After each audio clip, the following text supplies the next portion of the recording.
Hello, this is Mr. Wynn, and today's lesson will be quadratic regression, and it does need a calculator.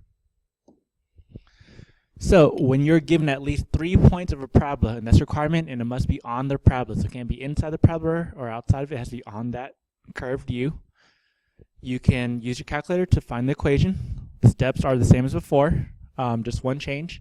So 1 is press stat, 2 is press edit, type the numbers, then 3 is press stat again, go over to calculate, put 5, quadratic regression. So here's an example. It goes a lot of points. I only need 3 of them, but I'll put all them in. So in the calculator,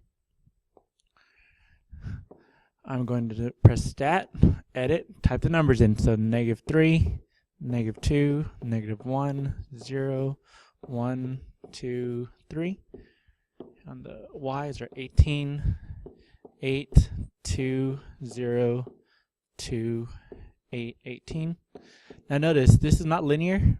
You see the 18 jumped to 8, so that's down 10, then 8 to 2, down 6, then 2 to 0 is down 2. So when 10, 6, 2 is jumping around, it's not a constant slope, it's not a constant rate of change, so don't do linear regression.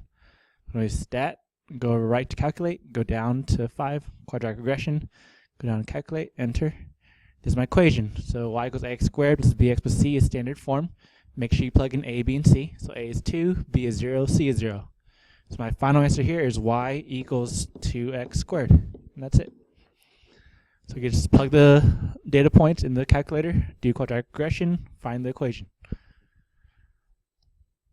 Here's the next one. Find the equation of this. So again, use calculator. Now, the shortcut is you only need 3 points. I don't need to put all 5 down. So press stat, edit. To clear this, the fastest way would be go up to the letter L2, click clear, then press down to clear the column. If you delete L1 or L2, make sure you reset your calculator by pressing second plus 712. If your calculator ever malfunctions or messes up, make sure you reset it. I'm going to do the first, third, and fourth points. So -4, 32. 0, -4, 2, 8. Stat, go right to calculate, pick 5, go all the way down. There's my equation, 2.5 x squared plus 1x minus 4. So y equals 2.5 x squared plus 1x minus 4. And you don't have to put that plus 1x, you just do plus x. Now, sometimes they don't like the decimal, 2.5, make sure you turn to fraction. You can always just type in the calculator 2.5, press math, the first one's fraction, enter. 2.5 is really 5 over 2. So this is the same thing. Y equals 5 over 2 x squared plus x minus 4. And so again, just pick 3 points, use calculator to do quadratic regression. The calculator gives you the answers in decimals. If it's a nice finite decimal, meaning it's rational, you could use it. But if the decimal goes on forever, remember, do not round, turn it to a fraction. Here's the next example. Just 3 of them. Use the calculator. So stat, edit, clear this, and clear the other one. So -2, 0, 2. -8, 3, 0. Stat, calc 5. Here's my answer. So y equals -1.75 x squared plus 2x plus 3. 0.75 x squared plus 2x plus 3.